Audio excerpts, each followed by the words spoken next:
L'actualité sociale pour débuter ce flash avec les salariés de CARSAT qui ont manifesté ce matin à Villeneuve-d'Ascq.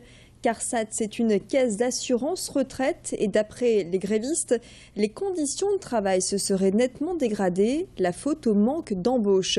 La CGT dénonce 63 postes en moins en 3 ans et plus de 40 départs en retraite en 2014 non remplacés.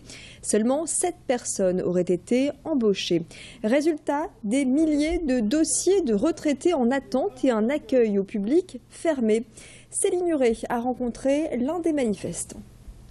Concrètement, à la CARSAT en Picardie, on réclame des embauches depuis plus de 3 ans, puisque la situation s'est fortement dégradée ces 3 dernières années, avec des remplacements qui n'ont pas lieu. C'est-à-dire qu'aujourd'hui, on remplace, jusqu'à fin 2013, on a remplacé un départ sur 2. Donc, ce qui a mis dans de graves difficultés les services de gestion de la retraite. Et donc, on ne peut plus mettre certains assurés, beaucoup d'assurés, malheureusement, se retrouvent aujourd'hui sans moyens financiers, puisqu'ils ne touchent pas encore leur retraite. Au moment où les assurés sont dans la difficulté, les salariés ne sont plus en mesure de pouvoir leur apporter les réponses qu'ils sont en droit d'attendre. Dans le reste de l'actu, la CGT a voulu taper fort et mettre le doigt sur les conditions salariales au sein d'un restaurant de kebab. Ce matin, des syndicalistes accompagnés de salariés qui se disent lésés se sont postés face au restaurant situé devant la gare Lille-Flandre. Des salariés qui disent ne pas avoir été payés depuis plusieurs mois. Une situation abusive, selon eux, qui toucherait principalement une cible étrangère en situation régulière, voire irrégulière. La gérante, quant à elle, a préféré tirer le rideau et fermer boutique à l'arrivée des contestataires. Certains employés affirment avoir été escroqués, même c'est le cas d'Aïcha, interrogée par Tanguy Lécluse. Ça fait plus de 4 mois. Ni mes salaires, ni mes heures supplémentaires. Non seulement je n'ai pas été payé mes salaires, et je me suis fait escroquer. Et il m'a demandé de lui emprunter 10 000 €. Mais vraiment, et avec insistance, je lui ai dit que je ne peux vraiment pas vous payer, je ne peux vraiment pas vous emprunter 10 000 €. Mais j'ai plus que 5 000 € sur mon compte et tout ça. Eux deux, sa femme, la gérante et lui, ils ont vraiment insisté. Je ne sais vraiment pas comment j'ai fait. Ils m'ont ramené à la banque. Je leur ai emprunté mon argent. Justice à présent et le tribunal correctionnel de Lille qui jugeait hier 7 étudiants, des élèves de prépa en lettres au lycée Féderbe. 3 filles et 4 garçons. 5 d'entre eux comparaissaient pour bizutage. Pour les 2 autres, des faits de violence s'ajoutent. La victime, quant à elle, dit avoir été frappée, insultée et fouillée de manière obscène à l'occasion d'un entretien censé l'intégrer dans l'association des étudiants. Des brûlures aux jambes ont même été constatées et ont nécessité des greffes de peau.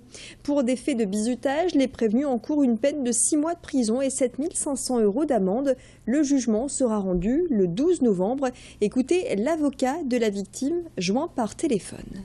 La brûlure qui pose question dans le dossier sera considérée comme une conséquence du bizutage, de manière à ce qu'elle puisse, parce que les frais sont énormes, de manière à ce qu'elle puisse être prise en charge dans tous ces frais de restructuration plastique. Ce genre de procès peut changer les mentalités si certaines conditions sont remplies. D'abord, qu'il y ait un procès, qu'il y ait bien sûr une médiatisation, et qu'ensuite ce soit repris à la fois par les politiques et bien évidemment que les établissements scolaires vérifient le respect de la loi et des règles en matière d'accueil des nouveaux étudiants.